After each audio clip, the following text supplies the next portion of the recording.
রানী তো বসে আছেন। ভাবছে ছেলেটা কখন আসবে। রানীমা, রানীমা বলছি যে আপনি তো কিছু খাননি, সেই তখন থেকে মায়া পাত্রের সামনে বসে আছেন।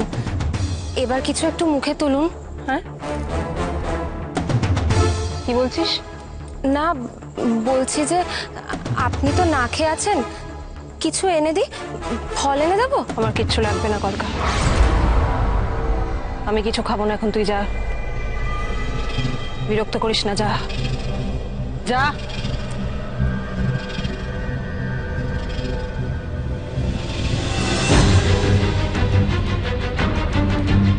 এ কি, তুমি চলে এসেছো?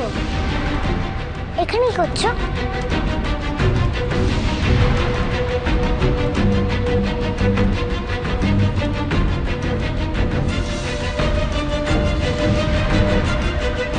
আমি আমি এখানে কেন? সত্যি তো আমি এখানে কি করছি?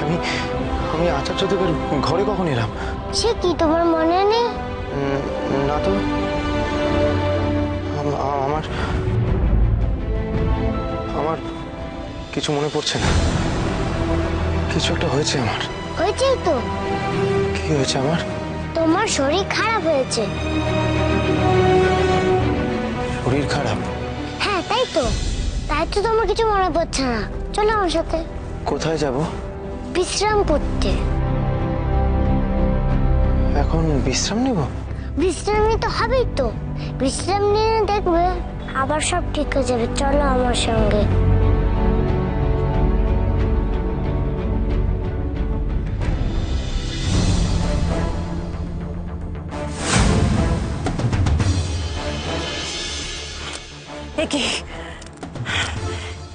এ কি হচ্ছে? পাত্রে মায়া তরলের রং ক্রমশ ক্রমশ ফিকে হয়ে আসছে না, কি করে সম্ভব? কলকা, তোর জন্য হলো এটা। তুই এসে আমার একাগ্রতায় বাধা দিলি, সমস্ত গোলমাল করে দিলি তুই। না রানীমা, আমি চুপ, তোর জন্য হয়েছে। তুই চোখে দেখতে পাস না? হ্যাঁ, তুই দেখিস নি আমি ব্যস্ত ছিলাম? আবার কথা তোকে এখনই বলতে হলো? রানীমা, আমার ভুল হয়ে গেছে। আমি ভুল হয়ে গেছে? এই একটা ভুলের জন্য আমার আমার সবকিছু গোলমাল হয়ে গেল। সবকিছু ভুল হয়ে গেছে। চলে যা কলকা, আমার চোখের সামনে থেকে চলে যা, এই মুহূর্তে চলে যা। আমি কিন্তু তোকে শেষ করে ফেলবো। চলে যা। পালাই, রানীমা এক্ষুনি দেখতে পেলে ভস্ম করে দেবে আমাদের। যে পালায় সে বাঁচে। চল পালাই।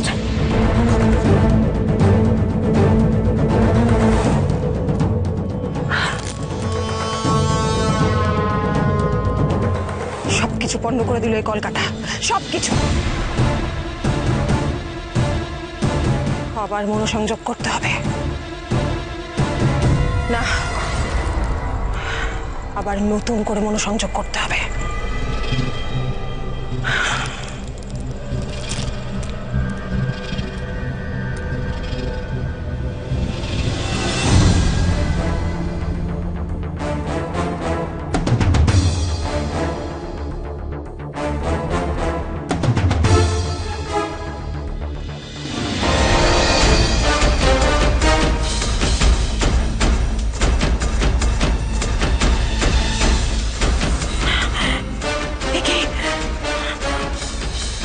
তরলে তো নীল রং আর ধরছেই না।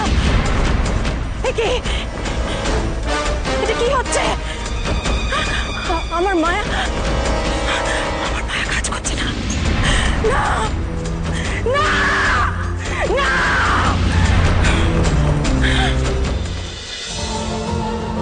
তুমি সত্যিই প্রশংসার যোগ্য ভূমি।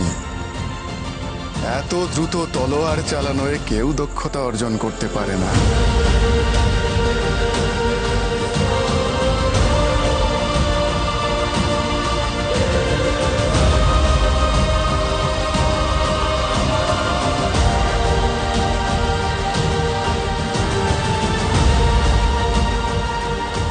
আমি তোমার উপর আস্থা রাখলাম অগ্নি, যে তলোয়ার চালানোয় তুমিও সমান দক্ষ। অবশ্যই আচার্য, আমি দক্ষ। আচার্যদেব, আমার দক্ষতার সব কৃতিত্ব আপনার। আপনি যদি না শেখাতেন তাহলে এত দ্রুত আমি তলোয়ার বিদ্যায় নিজেকে প্রস্তুত করতে পারতাম না। শুধু শিক্ষা পেলেই কেউ যোগ্য হয়ে উঠতে পারে না ভূমি। তোমার মধ্যে যোগ্য হয়ে ওঠার সমস্ত গুণ আগে থেকেই বর্তমান ছিল।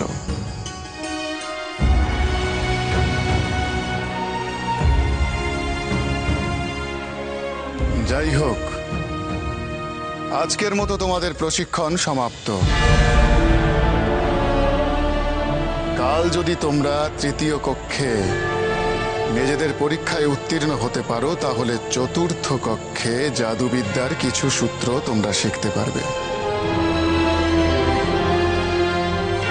আর জাদুবিদ্যার সেই সূত্র শেখার পর সেখানেই নির্বাচিত হবে রূপনগরের আসল উত্তরাধিকারী কে।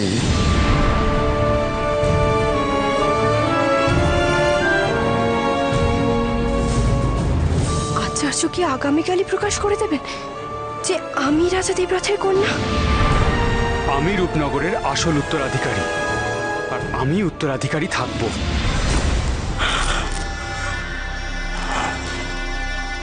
না, এখানে এইভাবে বসে থাকলে হবে না, কোনো কাজই এগোবে না। যে করেই হোক এইবার ওই আশ্রমে আমায় ঢুকে পড়তেই হবে। তাতে একটু ঝুঁকি আছে ঠিকই, তবে ওইটুকু ঝুঁকি আমি নিতেই পারি।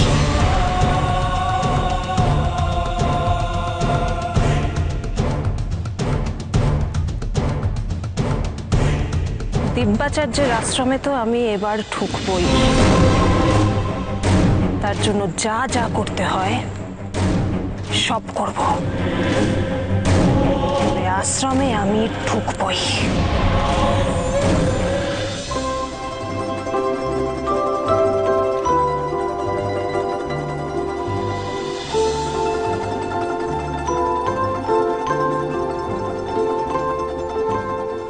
প্রণাম আচার্য। আচ্ছা, আমাদের এখানে নিয়ে আসা হলো কেন? আমাদের তো এখন তৃতীয় কক্ষে যাওয়ার কথা, সেখানে গিয়ে শারীরিক শক্তির পরীক্ষা দেওয়ার কথা। আজ তৃতীয় কক্ষের পরীক্ষা তোমাদের এখানেই হবে। শক্তির পরীক্ষায় তোমাদের উত্তীর্ণ হতে হবে। এইসব পাত্র দেখছো, ওখানে আরো আছে। এই পাত্রে করে জল নিয়ে তোমাদের ওই টিলার ওপর রেখে আসতে হবে।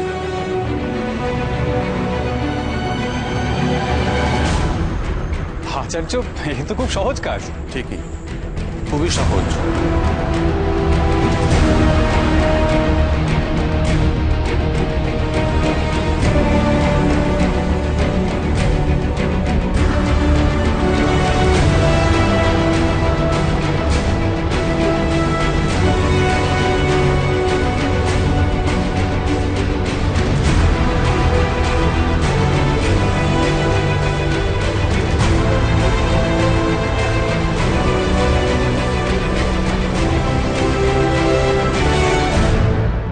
তোমরা দেখতে পাচ্ছ জামার দুদিকে ধারালো ছুরি লাগানো আছে।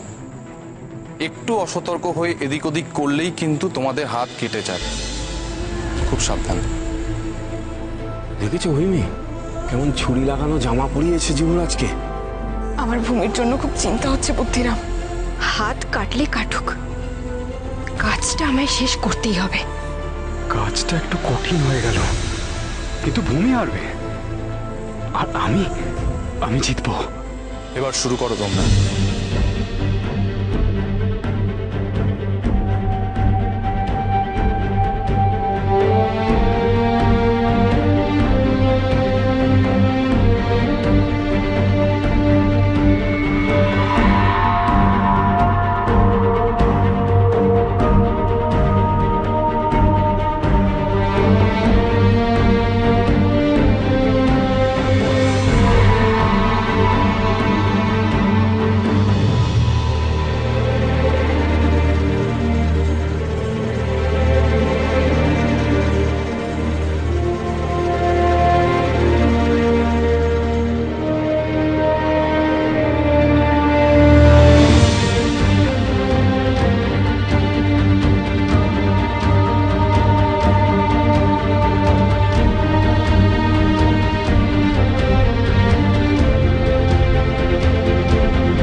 এই পরীক্ষায় উত্তীর্ণ হলেই তো ওরা মায়াবিদ্যা শিখতে যাবে। অগ্নি আমাদের পারতেই হবে।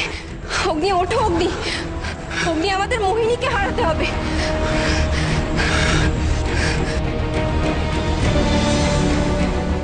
অগ্নি, অগ্নি, ওই সূর্য অস্ত যাচ্ছে। অগ্নি ওঠো, তার আগে আমাদের পৌঁছাতে হবে। ওঠো অগ্নি, ওঠো।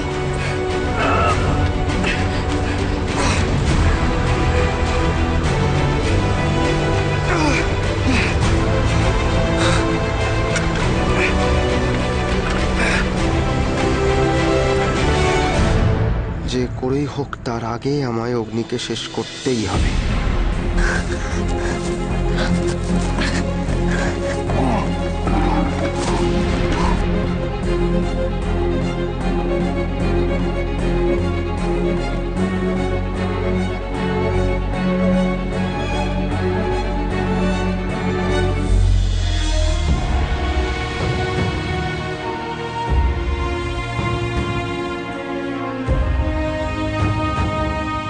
অগ্নি, ভূমি, তোমরা দুজনেই খুব ক্লান্ত। এই ঔষধি পান করো, তোমাদের দুজনের ক্লান্তি দূর হবে।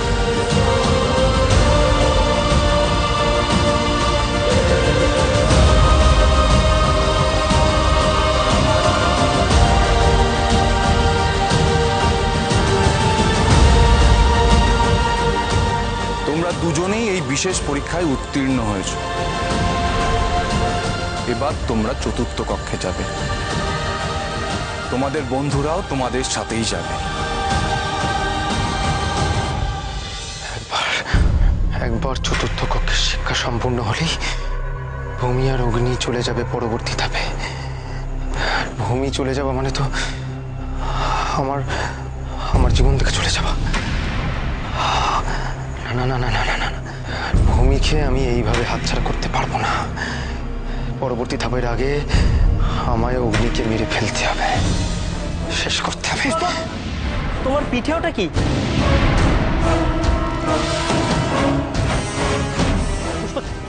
তোমার কিছু একটা হয়েছে, তোমার পুরো শয়তানের মতো লাগছে। আমি যাই খবরটা আচার্যদেবকে দিয়ে আসি।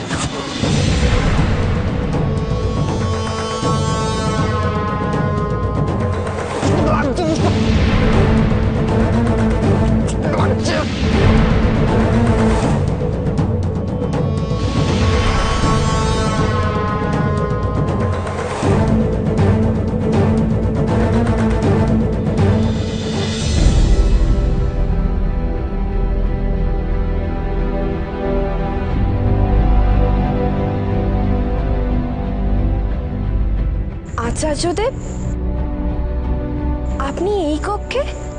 আমি এই কক্ষের প্রধান।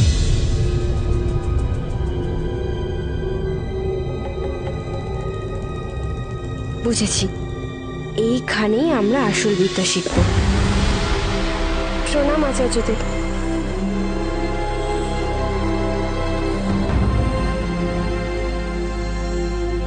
জয়স্তু।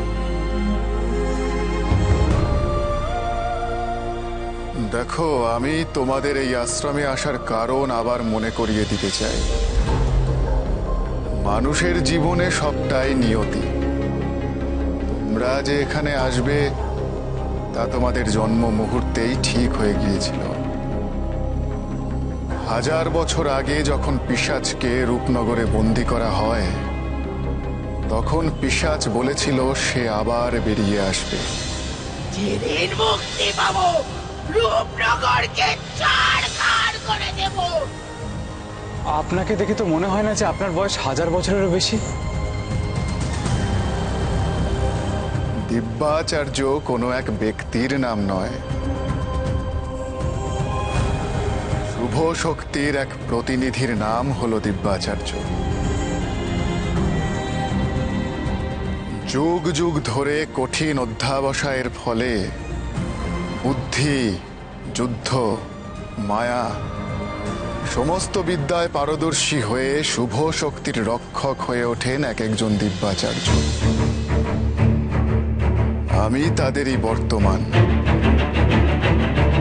শোনো অগ্নি, তুমি অগ্নি আর ভূমি, তোমরা দুজন মিলিতভাবে সেই শুভ শক্তি মোহিনীর দেহে যখন পিশাচ প্রবেশ করে, ঠিক সেই মুহূর্তেই তোমাদের দুজনের জন্ম হয়েছিল। তাই মোহিনীকে পরাস্ত করতে গেলে তোমাদের দুজনকে একত্রিত হয়ে থাকতে হবে। তবে মোহিনীর পতন তারই হাতে ঘটবে যে রূপনগরের প্রকৃত উত্তরাধিকারী আর সিংহাসনে বসার যোগ্য। কিন্তু আচার্য, আমি তো... শোনো অগ্নি, আমি তোমাকে আগেই বলেছি যে উত্তরাধিকার সূত্রে রাজা হওয়া যায় না। তোমার আর ভূমির মধ্যে যে জিতবে সেই পাবে এই রাজমালা।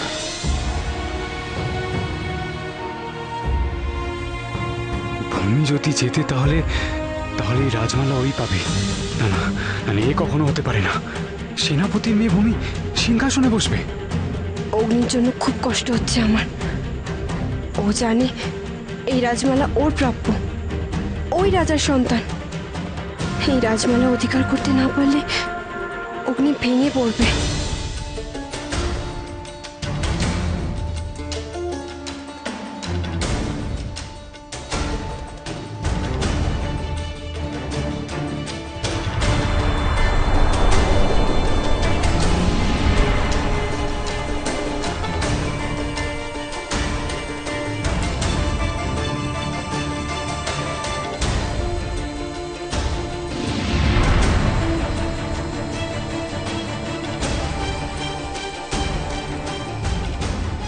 আচার্যদেব, আমি এই লড়াই লড়বো না। এই লড়াই আগে থেকেই নির্ধারিত ভূমি। এই লড়াই তোমাকে লড়তেই হবে, এছাড়া তোমার কাছে আর অন্য কোনো পথ নেই।